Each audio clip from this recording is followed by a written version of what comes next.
तो बच्चों, ये 7th क्लास का संस्कृत का पेपर है जो मैं आपको सॉल्व करके बता रही हूँ। जिन्होंने भी ये पेपर दिया है वो अपने अपने आंसर चेक कर लें कि उन्होंने कौन सा प्रश्न का उत्तर सही दिया है और कौन सा गलत दिया है।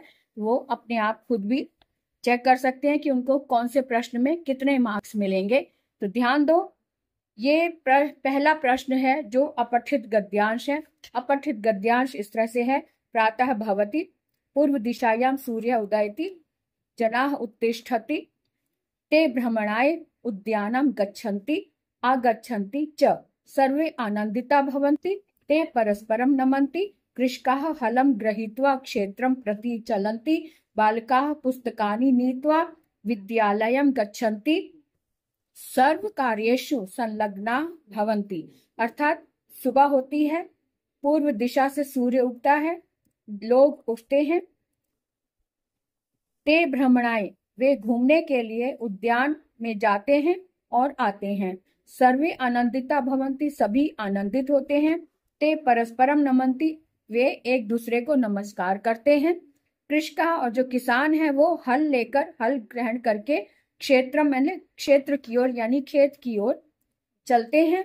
बालका पुस्तकानि, जो बालक हैं वो पुस्तकें लेकर विद्यालय की ओर जाते हैं। सर्वे स्वकार्येषु संलग्ना भवन्ति, सभी अपने कार्य में संलग्न होते हैं। ये है हमारा अपठित गद्यांश। अब इससे रिलेटेड ये प्रश्न है। सबसे पहले एक पदेन उत्तरत। एक पदेन उत्तरत का मतलब है एक शब्द में उत्तर दो।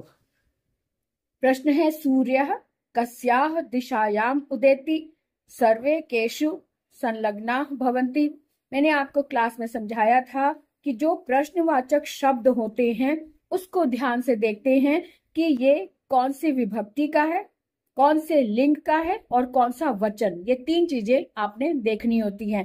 तो ये कस्याः मतलब कौन सी। अब यहाँ पे कस्याः जो है ये स्त्रीलिंग और पंचमी या षष्ठी का ये रूप है ना, एक वचन का है, तो यानी कि स्त्रीलिंग का है, मतलब कि स्त्रीलिंग का ये रूप है। अर्थात ये दिशा की ओर आ रहा है कि कौन सी दिशा से उगता है सूर्य, कौन सी दिशा से उगता है। इसका उत्तर हम देखेंगे, क्या देखेंगे कि पूर्व दिशायाम। इसका उत्तर एक शब्द में आ जाएगा, पूर्व दिशायाम। उसके बाद सर्वे केशु, केशु में सप्तमी विभक्ति लगी हुई है, यानी कि इसका जो उत्तर होगा वो भी केशु वाला ही होगा, यानी कि सप्तमी विभक्ति बहुवचन का ही होगा। तो इसमें से देखिए, सर्वे कौन से कार्य में संलग्न हो जाते हैं। सर्वे स्व कार्येषु, अपने कार्यों में संलग्न हो जाते हैं, या कार्येषु में, स्व कार्येषु या फिर कार्येषु एक ही बात है। तो ये उत्तर इसका एक शब्द में हो गया। उसके बाद देखो पूर्ण वाक्यन उत्तरत। पूर्ण वाक्यन का मतलब पूरे वाक्य में इसका उत्तर देना है। प्रातः कृषकाः किम कुर्वन्ति, किम क्या करते हैं, प्रातः काल किसान क्या करते हैं। हलम गृहीत्वा क्षेत्रम प्रति चलन्ति, यानी कि ये पूरी लाइन देंगे, प्रातः कृषकाः। अब किम के स्थान पर हमने हलम गृहीत्वा क्षेत्रम प्रति चलन्ति, ये लाइन पूरी हो गई। बालकाः दूसरा है, बालकाः कुत्र गच्छन्ति। कुत्र मतलब कहाँ जाते हैं, तो कुत्र को ध्यान में रखते हुए यानी विद्यालय जाते हैं, तो हम क्या कहेंगे, बालकाः विद्यालयम गच्छन्ति। लेकिन यहाँ पर आपके सामने इसमें खंड में लिखा हुआ है कि बालकाः पुस्तकानि नीत्वा विद्यालयम गच्छन्ति। तो यहाँ पर ये जिन्होंने ये लाइन लिखी है वो भी सही है, और जिन्होंने अगर कुत्र के स्थान पर विद्यालयम लिखा तो वो लाइन भी सही होगी, बालकाः विद्यालयम गच्छन्ति। ठीक है। उसके बाद देखिए तीसरा है विकल्प उत्तरम, विकल्पेभ्य शुद्धम उत्तर चिनुत, यानी कि विकल्प में से सही उत्तर चुनना है। तो उत्तिष्ठन्ति क्रियायाः कर्तृपदम किम अत्र प्रयुक्तम। तो उत्तिष्ठन्ति यानी एक शब्द है, इसको इन्वर्टेड कॉमास में लिखा गया, यानी कि उठते हैं, ये एक क्रिया है। हमें पता है ये धातु का एक रूप है ना, धातु क्रिया का रूप है ये।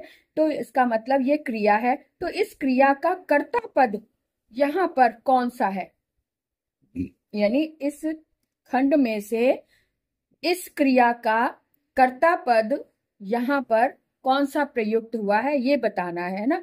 तो उत्तिष्ठन्ति कौन उठते हैं, लोग उठते हैं, यानी कि ये जनाः जो है ये इसका कर्ता पद है, ये कर्ता पद है और ये क्रिया है, तो इसका मतलब उसका उत्तर होगा जनाः ना। उसके बाद देखो सायं अस्य पदस्य किम विलोम पदस्य अत्र प्रयुक्तः। अब यहाँ पर विकल्प नहीं दिए हुए हैं, क्यों? क्योंकि ये आपका लिए यहाँ प्रयुक्त यानी इस खंड में कौन सा शब्द इसका विलोम प्रयुक्त हुआ है। तो इसका प्रयुक्त साय का मतलब होता है शाम, तो इसका विलोम शब्द प्रातः होता है, तो इसलिए प्रातः इसका विलोम शब्द आ जाएगा, इसका उत्तर हो जाएगा प्रातः। तो ये दूसरा हमारा प्रश्न है शब्दार्थ लिखत। तो तपसा का मतलब तपस्या, वटु का मतलब ब्रह्मचारी, परित्यज्य का मतलब छोड़कर, विपन्न का मतलब विपत्ति से घिरा हुआ, या फिर इसको निर्धन भी कह सकते हैं, इसका निर्धन भी उत्तर होता है। तो कुछ बच्चों ने निर्धन लिखा, वो भी सही है। तो कोलाहलम का मतलब शोर होता है और ऋजुता का मतलब सरलता होता है। तो कोलाहलम का बच्चों ने बहुत ज्यादातर अधिकतर बच्चों ने इसका अर्थ कोलकाता लिखा है, जो कि गलत है। कोलाहल एक हिंदी का शब्द है बेटे, बहुत ही कहानियों में आपने सुना होगा कोलाहल मत करो, वहां पे बच्चों का कोलाहल हो रहा था। तो कोलाहल का मतलब शोर होता है, इसको ध्यान से समझ लो। कोलाहल का मतलब शोर है, इसको अब दोबारा मत भूलना।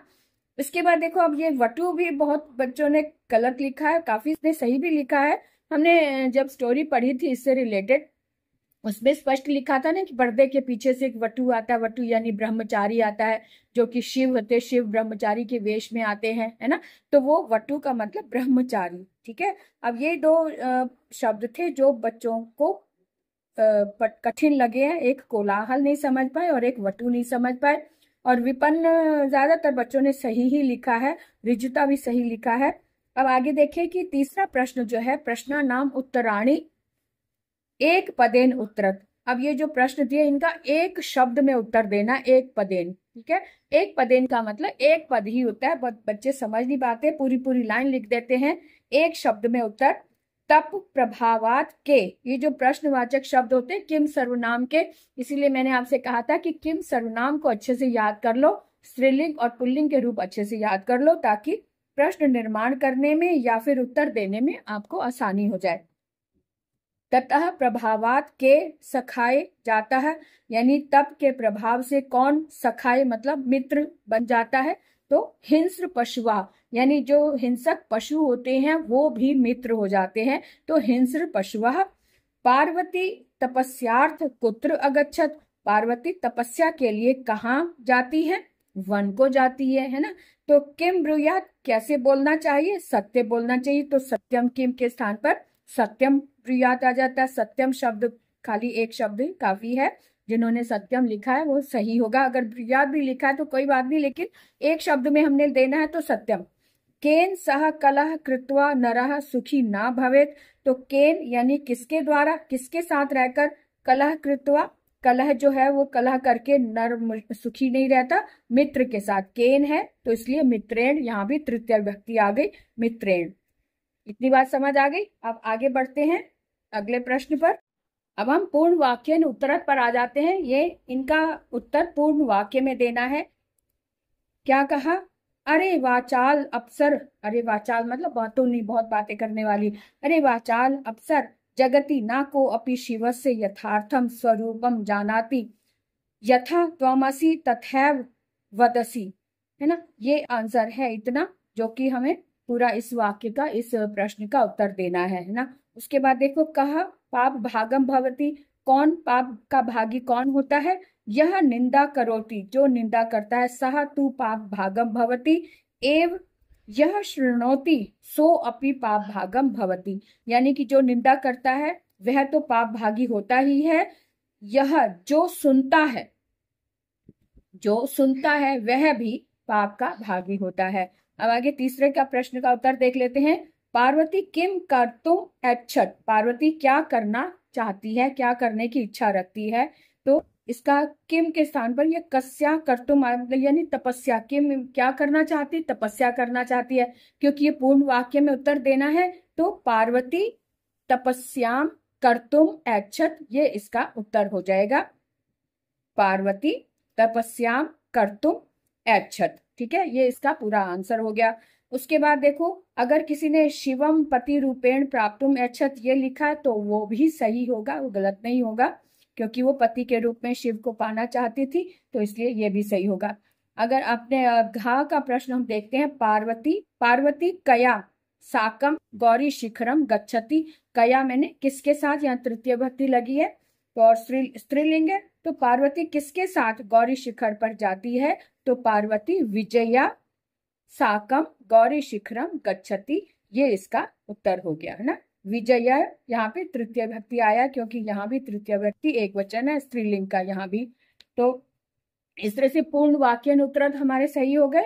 अब आगे देखिए कि रेखांकित पदानी आधृत्य प्रश्न निर्माणम कुरुत। तो यहाँ पे प्रश्न निर्माण करना है और मृत्यु ना प्रतीक्षते, तो मृत्यु के स्थान पर हम कहा, क्योंकि यहाँ पे विसर्ग लगा हुआ है और पुल्लिंग का एक वचन है तो यहाँ भी कहा आ जाएगा, पुल्लिंग एक वचन कहा। उसके बाद कलह कृत्या नरः दुखी भवेत। अब इस प्रश्न का उत्तर बहुत सारे बच्चों ने केन लिख दिया, क्योंकि इधर एक लाइन लिखी हुई है प्रश्न की, उसमें केन लिखा हुआ है, इसलिए यहाँ भी उन्होंने केन लिख दिया है। तो मैंने नंबर दे दिया है, काटा नहीं है, लेकिन यहाँ पर किम आएगा क्योंकि कलह के स्थान पर हमें प्रश्न का निर्माण करना है। तो किम कृत्वा, क्या करके नर दुखी होते हैं, तो किम करके ये आ जाएगा ना, किम कृत्वा नरा दुखी भवति। व्यवहारे मृदुता श्रेयसी, मृदुता में स्त्रीलिंग है तो इसकी जगह हमने का लगा दिया, और अगर का किसी ने कीदृशी भी लगाया तो भी सही माना जाएगा। व्यवहार में कौन श्रेयस्कर होता है, मृदुता श्रेयस्कर होती है, तो इसलिए का या फिर कीदृशी। सर्वदा व्यवहारे ऋजुता विधेया, कि हमेशा व्यवहार में सरलता होनी चाहिए, तो कथा सर्वदा के स्थान पर हमने कदा लगा दिया कि कब व्यवहार में सरलता होनी चाहिए, हमेशा ही, है ना। तो इसलिए सर्वदा ये भी अव्यय है, इसके स्थान पर भी हमने कदा अव्यय लगा दिया। अब आगे देखते हैं, कहा अव्यय पदानी, मंजूष आता है अव्यय पदानी चित्वा रिक्त स्थानानि पूर्यत, यानी कि ये इनमें अव्यय पदों को चुनकर लिखना है। तो यहाँ पर एक ये 4 हैं, लेकिन यहाँ पर 1 2 3 4 5 6 दिए हुए हैं, इसलिए क्योंकि आपके अनुसार अगर थोड़ा सा आगे पीछे हो भी जाता है तो कोई बात नहीं, लेकिन आप इनके अर्थ को समझकर इसमें क्या भरते हैं जान के ये अधिक दिए हुए हैं, ये जानने के लिए कि आपके अनुसार इसमें क्या आएगा। तो इसलिए इसे ध्यान से देखो कि प्रियम सत्यम सदा वदेत, तो सदा की प्रिय सत्य हमेशा बोलना चाहिए, तो हमेशा मतलब सदा आ गया, तो यहाँ पर पहले वाले में सदा हो गया। उसके बाद लता गंधा च, क्योंकि ये 2 जने हैं, 2 व्यक्ति हैं, 2 लड़कियां हैं, इसलिए जब 2 होते हैं तो और बीच में लगता है, तो इसलिए यहाँ पर च आ गया। लता मेधा विद्यालयम गच्छतः, ये दोनों विद्यालय जाती हैं। अब यहाँ पर न कुशली भवान, अब यहाँ पर मैंने 2 ऑप्शन दे दिए हैं, या तो आप कुशल नहीं हैं, अगर ना लगाए कुशल नहीं है तो अपि भी कई बार प्रश्न में आ जाता है, क्या आप भी कुशल नहीं हैं, तो यहाँ पर ना जिसने लगाया उसका भी सही हो गया है, और जिसने अपि लगाया उसका भी सही कर दिया है मैंने, तो इसलिए परेशान ना हो, मैंने मोस्टली सबको सही ही किया है। आगे देखिए, महात्मा गांधी कदाचन अहिंसा ना अत्यजत, है ना, यहाँ पर तो निश्चित रूप से कदाचन ही आएगा, क्योंकि महात्मा गांधी ने कभी भी अहिंसा को नहीं छोड़ा, अहिंसा को नहीं छोड़ा है ना, तो कभी भी यहाँ पे कदाचन निश्चित रूप से आएगा। जिन्होंने कदाचन लिखा है उनका सही हो गया, यानी किसने किसको कहा, कहा का और कम काम। अब ये जो लाइन है ये थोड़ा सा इसमें ऐसे हो गया, इस लाइन का उत्तर ये दिया हुआ है ना, और हमने ये वाला इसका ये लाइन, इसकी ये लाइन, इसकी ये लाइन, इसकी ये लाइन, इस तरह से देनी है। तो देखें कैसे, कुछ बच्चों ने इसको ही पहले वाले को ही इसका उत्तर दे दिया हुआ है, तो मैंने उसका गलत नहीं किया है, क्योंकि ये जो प्रिंट है वो थोड़ा आगे पीछे हो गया, इसलिए इसको भी माफ कर दिया है। तो आगे देखें, अहम तप एव चरिष्यामि, है ना, तो अहम तपः एव चरिष्यामि, मैं तप ही करूंगी, तो ये कौन कहता है, पार्वती कहती है, मेना यानी अपनी माता से कहती है। अब दूसरा है, मनस्वी कदापि धैर्य न परित्यजति, यानी कि जो मन से कभी भी धैर्य नहीं छोड़ती, धैर्य नहीं छोड़ना चाहिए, तो ये कौन कहती है, पार्वती विजया से, अपनी सखी विजया से बोलती है।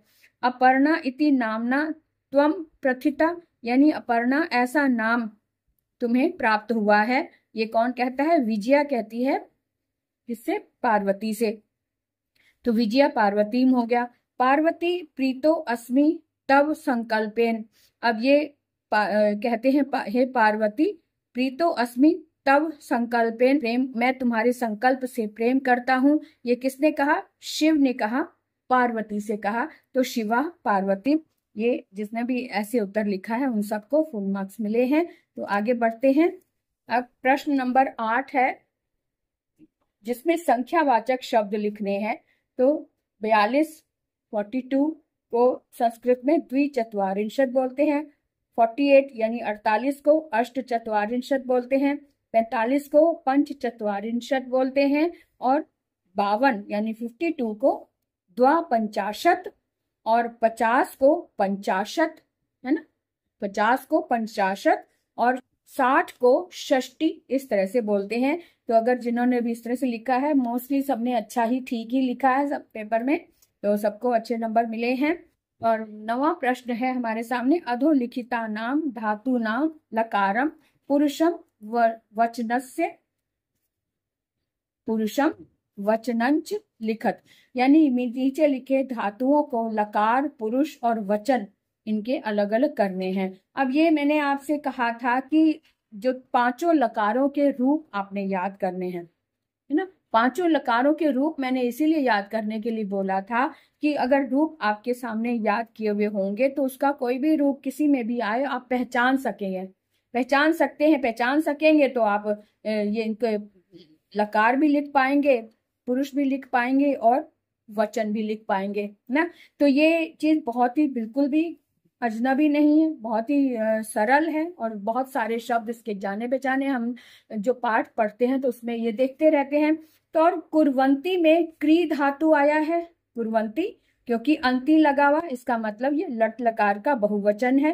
मैंने तीता अंति सिखाया था आपको, इसके जो प्रत्यय होते हैं वो याद कर लो, तो उसके साथ कोई भी क्रिया हम जोड़ दे, कोई भी धातु जोड़ दे तो उसी की वो धातु बन जाती है। जैसे कुर्वंती, अंति लगा है तो कुर्वंती, क्री धातु है, लट लकार है, प्रथम पुरुष है क्योंकि अंति प्रथम पुरुष में आता है, पट्टी पढ़ता पठंती, है ना। तो ये प्रथम पुरुष हो गया, और ये अंति यानी कि बहुवचन है। आगच्छत का मतलब है कि गम धातु है लेकिन आ उपसर्ग लगा हुआ है, तो आ प्लस गम, इस तरह से लिखा है, बच्चों ने सही लिखा है, आ प्लस गम है। तो ये आगच्छत क्योंकि ता है, ये लंग लकार में आया हुआ है, प्रथम पुरुष है और एक वचन है। ओके। गमिष्यति, क्षति जिसमें लगता है, इष्यति जहां लगता है वो लिट लकार होता है, और गमिष्यति यानी कि गम धातु है, तो गम धातु, लिट लकार, प्रथम पुरुष और एक वचन, ये इस तरह से आएगा। जिन्होंने भी ऐसे लिखा उनको सही पूरे मार्क्स मिले हैं। और मुझे इस बात का दुख है कि आप लोगों ने इस कॉलम को ध्यान ही नहीं दिया। ये आपके चैप्टर में से ही पीछे का ये कॉलम है, अभ्यास कार्य में से दिया है, और ये मैंने अच्छे से समझाया था कि ती ता अंति, इस वाले प्रत्ययों को अच्छे से समझ लो, सीख लो। अगर ये लकारों में आप समझ जाएंगे कि लोट लकार में पठतु, पठताम, पठंतु, इस तरह से आता है ना। इसमें कोई भी धातु हम जोड़ देंगे तो हमें समझ में आ जाएगा कि ये तू लगा हुआ है तो ये लोट लकार है, एत लगा हुआ है तो ये लिंग विधि लकार है, धातु से पहले अ लगा हुआ है तो वो लंग लकार है। ये पहचान बताई थी, तो इस पहचान के आधार पर हम कोई भी धातु हमारे सामने आए हम लिख सकते हैं। कोई बात नहीं, हम और प्रयास करेंगे और प्रैक्टिस करेंगे। तो आगे देखते हैं। तो ये 11वां प्रश्न है, एतत् शब्द रूप है। इसको मैंने बताया था पुल्लिंग में द्वितीय विभक्ति लिखनी है, सिर्फ एक लाइन में, यानी तीनों वचन में एक लाइन लिखनी है। तो इसका रूप होगा एतम, एतौ, एतान। बालक की तरह रूप चल रहे हैं। एतम अगर बालक होता तो बालकम, बालकौ, बालकान, है ना। तो कोई भी रूप होता है तो उसके शब्द रूप जो होता है तो उसके द्वितीय विभक्ति में जो मूल शब्द होता है उसमें म अंत में लग जाता है, ये इसकी पहचान है। एतम बालक होता तो बालकम, नर होता तो नरम, है ना। और द्विवचन में औ की मात्रा लग जाती है पुल्लिंग में, तो यहाँ भी एतौ हो गया। और बहुवचन में आन लग जाता है लास्ट में, तो एतान। अगर बालक होता तो बालकान, है ना। द्विवचन में बालकौ। इस तरह से शब्द की पहचान करते हुए इनको लर्न किया जाता है। तो इस तरह से ये रूप हुआ। अब 13वां प्रश्न जो है इसमें मैंने कहा दिया हुआ है कि पाठ्यक्रम से आपकी पुस्तक में से कोई भी एक श्लोक लिखेंगे। तो आपने जो भी लिखा, बहुत सारे बच्चों ने इसमें जो गद्यांश दिया हुआ है उसी को उन्होंने लिख दिया है, जबकि वो श्लोक नहीं है। वो जिन्होंने भी गद्यांश लिखा है वो उनका कट गया है, उस पर कोई भी नंबर नहीं दिया गया है।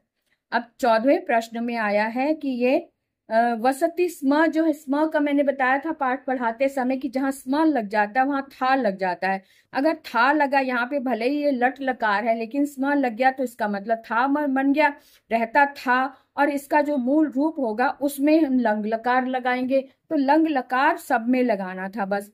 तो ये वसति स्म यानी अवसत, ये एग्जाम्पल दिया हुआ है। ऐसी पश्यति स्म यानी अपश्यत हो गया, तपति स्म अर्थात अतपत हो गया, चिंतयति स्म अर्थात अचिंत्यत हो गया, और वदति स्म अर्थात अवदत। क्योंकि त जो है सभी में हल भी लगेगा, जिन्होंने मोस्टली बच्चों ने हल नहीं लगाया है तो मैंने नंबर दे दिए हैं, लेकिन ये पहली बार है, क्योंकि उसके बाद भी अगर आपने हल नहीं लगाया तो उसके बाद आपको नंबर काटे जाएंगे। ओके, अब आगे बढ़ते हैं 15वें प्रश्न पर। 15वां प्रश्न है हमारे सामने। ये अब इसके बाद एक रिमेनिंग पार्ट ये है, गच्छति स्म यानी अगच्छत आ गया है ना। तो इस तरह से ये आंसर मोस्टली बच्चों ने सही लिख दिए हैं सारे में, बस हल नहीं लगाया हुआ है। और अब आगे बढ़ते हैं कि निम्नलिखित गद्यांश पठित्वा हिंदी अनुवादम कुरु, हिंदी अनुवाद करना है, इसको देख लो अच्छे से। काल क्रमेण रमाया पिता विपन्ना संजात। अब यहाँ पे विपन्ना शब्द का मतलब है निर्धन होना या विपत्ति में फंसना। अब बच्चों ने इसे निधन बना दिया कि काल क्रम के अनुसार रमा के पिता का निधन हो गया था। निधन नहीं हो गया था, वो निर्धन हो गए थे, यानी गरीब हो गए थे, ये बताना था। तस्याः पितरौ ज्येष्ठा भगिनी च दुर्भिक्ष पीड़िता दिवंगता। अब उसके माता पिता, कौन? रमा के माता पिता, और ज्येष्ठ भगिनी मतलब बड़ी बहन, दुर्भिक्षिता पीड़िता यानी कि एक अकाल वहां पे आया था। अकाल का मतलब होता है कि जब सूखा पड़ जाता है या बाढ़ आ जाती है तो जो बीमारियां फैल जाती है, तो ऐसे अकाल में वो उनका दिवंगत यानी कि उनका देहांत हो गया था। किसका? उनके माता पिता और बड़ी बहन का। अब तदनंतरम रमा स्वज्येष्ठ भ्राता सह, इसके पश्चात रमा अपने ज्येष्ठ भ्राता यानी बड़े भाई के साथ पदभ्याम यानी पैदल समग्र भारत, पूरे भारत की भ्रमण के लिए चली गई, यानी पूरे भारत के भ्रमण में चली गई, पैदल यात्रा में चली गई। भ्रमण क्रमे सा, और भ्रमण क्रमे में वह, भ्रमण करते हुए वह कोलकाता प्राप्तम, कोलकाता पहुंची, है ना। उसके बाद संस्कृत वैदुष्येन सा, कि संस्कृत में विदुषी होने के कारण वह वहां पंडिता और सरस्वती च इति, पंडिता और सरस्वती ऐसी उपाधि से विभूषित की गई, ऐसी उपाधि से उन्हें सम्मानित किया गया। तत्रैव सा ब्रह्म समाजेन, तत्रैव मैंने वहां ही वह ब्रह्म समाज से प्रभावित होकर वेद अध्ययन किया, यानी वहीं पर उन्होंने, किसने? रमा ने ब्रह्म समाज से प्रभावित होकर वेदों का अध्ययन किया। ये इसका हिंदी रूपांतर था, हिंदी अनुवाद था। और मोस्टली बच्चों ने सही ही लिखा है अनुवाद, लेकिन कुछ बच्चों ने कल्पना से अपनी उसकी कहानी बना दी हुई है, कोई बात नहीं, फिर भी नंबर मिले हैं। अब ये आता है विद्यालयात् अवकाशार्थ प्राचार्यों प्रति अधोलिखितम पत्रम मंजूषात् उचित पदानि गृहीत्वा पूरयेत्।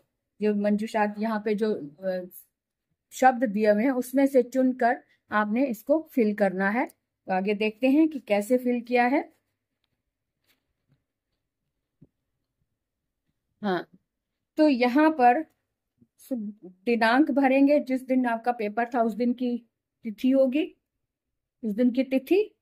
फिर उसके बाद सेवायाम मान्य प्राचार्य, ये तो लिखा ही हुआ, नॉर्थलैंड ग्लोबल स्कूल फरीदा, ये हो गया। उसके बाद ये सविनय, सविनय निवेदन, जब भी हम पत्र लिखते हैं तो सविनय निवेदन लिखते हैं ना, तो इसका मतलब यहाँ पर भी निवेदन आएगा। सविनय निवेदन इदम अस्ति यत गत रात्रया, यानी पिछली रात को मैं ज्वर से पीड़ित था। पीड़ित शब्द यहाँ पे ऑलरेडी लिख गया हुआ है गलती से, तो पीड़ित अगर जिन्होंने लिखा है वो उनको नंबर मैंने दिए हैं।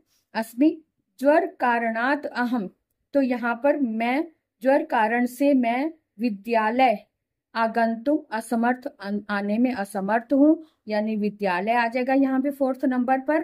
कृपया माम दिन त्रय से, कृपया मुझे 3 दिन का अवकाश प्रदान करने की कृपा करें। और सधन्यवादम भवदीय शिष्य क ख ग, है ना। ये लिखवाया था, कुछ बच्चों ने अपना नाम लिख दिया हुआ है। मैंने आपको बताया था कि परीक्षा में कभी भी नाम नहीं लिखते हैं। अब आपने आगे चल के बोर्ड के एग्जाम भी देने हैं, तो आपने अभी से अपने आप को तैयार करना होगा, आदत बनानी होगी कि नाम के स्थान पर क ख ग ही लिखा जाता है, अपना नाम नहीं लिखना। ओके, अब इस तरह से ये प्रश्न पत्र हमारा पूर्ण हुआ। अब आप अंदाजा लगा सकते हैं कि आपने कितना सही लिखा और कितने नंबर आपके आएंगे। तो सबके अंदर अच्छे ही आएंगे, है ना। कुछ बच्चों एक अभी तक वैसे कॉपी पूरी चेक नहीं हुई है, लेकिन एक चीज मैं और बताना चाहूंगी कि जो बच्चे प्रश्न लिखते हैं वो ध्यान दें कि हमें उत्तर कैसे देना होता है। जैसे ये प्रश्न, पहला प्रश्न लिखा, तो इसको पहला प्रश्न लिखने के बाद जो खत्म होता है तो वहां पे 2 लाइन जरूर छोड़ा करो। जैसे 2 लाइन छोड़ने से गैप से पता चल जाता है कि कौन सा प्रश्न कहाँ पे शुरू हुआ, कहाँ एकदम अच्छे से समझ में आ जाता है ना। इस तरह से ये देखो 2 लाइन छोड़ी, उसके बाद ये प्रश्न शुरू हुआ, फिर 2 लाइन छोड़ी, फिर प्रश्न शुरू हुआ। इस तरह से ये तरीका होता है सही कि हमें नाम कैसे लिखना है। लेकिन कुछ बच्चों ने जगह बिल्कुल भी नहीं छोड़ी ही नहीं है, और वो कहाँ से कौन सा प्रश्न शुरू हुआ कुछ पता नहीं चलता। ये देखो, ये शुरू किया बिना लाइन छोड़े, ये दूसरा शुरू हो गया, फिर बिना लाइन छोड़े तीसरा। कहीं पर भी लाइन कौन सा प्रश्न कौन सा है, कहाँ से शुरू हो गया, कुछ नहीं बताते। ये प्रश्न नंबर एक, तो पहला तरीका ये होता है कि यहाँ पे प्रश्न नंबर डालें, फिर उसके जो भाग हैं वो लिखेंगे। फिर ये प्रश्न, एक प्रश्न जैसे अपठित गद्यांश है, तो अपठित गद्यांश के प्रश्न एक बार सारे हो जाएं। उसमें भी जब दूसरा प्रश्न शुरू होता है 1 लाइन छोड़े, फिर शुरू करें, फिर 1 लाइन छोड़े। इससे हर प्रश्न अच्छे से समझ आ जाता है। हालांकि इस बच्चे ने सारे प्रश्न सही ही किए हैं, फिर भी इसका तरीका जो है दिखाने का वो गलत है। अब देखो, हर एक कहीं पर भी कोई लाइन नहीं छोड़ी हुई, ऊपर से लेकर यहाँ तक हर लाइन बिना लाइन छोड़े इसने हर एक शब्द को, हर एक उत्तर को ऐसे, ना तो प्रश्न नंबर दिया हुआ है, कहीं पे क्वेश्चन नंबर नहीं दिया, क्वेश्चन नंबर दिया हुआ इतना छोटा लिखा हुआ है कि वो पता ही नहीं चलता कि प्रश्न नंबर है कौन सा। तो इस तरह से अगर आप बोर्ड में भी करेंगे काम तो आपको नंबर कैसे मिलेंगे। हर प्रश्न एकदम स्पष्ट होना चाहिए, क्लियर होना चाहिए, और हर प्रश्न के बाद कम से कम 2 लाइन छोड़कर प्रश्न नंबर को बहुत ही अच्छे से लिख कर देखें, स्पष्ट बताएं कि ढूंढना ना पड़े कि ये कौन सा प्रश्न लिखा है। देखो प्रश्न 4, आंसर 4 लिख दिया है, इसको ढंग से लिखो। ये प्रश्न 2 अलग से दिखाई दे, उसी में औच पौच मत करो। एक बिना लाइन छोड़े हर एक आंसर आपने बिना लाइन छोड़े कर दिया हुआ है। वहीं पर दूसरा प्रश्न, तीसरा प्रश्न, चौथा प्रश्न एक कंटिन्यूटी में दिया हुआ है, ऐसे नहीं दिया जाता आंसर। ठीक है, तो इसलिए आगे से ध्यान रखें कि प्रश्न पत्र में जो नंबर दिया वही नंबर आप देंगे। ऐसा नहीं कि प्रश्न पत्र में तो काखा दिया हुआ है और आपने अपने तरीके से उसको नंबर 1, नंबर 2 दे दिया, है ना। ऐसे नहीं दिया जाता, अपनी तरफ से नंबर नहीं देना। जो प्रश्न आपके यहाँ पे दिए हुए हैं वही प्रश्न नंबर आपके आंसर शीट में होने चाहिए। ठीक है, तो आपको बात समझ में आ गई होगी। अब हम विराम लेंगे। आपने अब अपना अध्याय कर लें, जो गलतियां की हैं उसको दोबारा ना हो, रिपीट ना करें गलतियों का। ठीक है, तो अब हम मिलेंगे अगले वीडियो में, तब तक के लिए बाय बाय।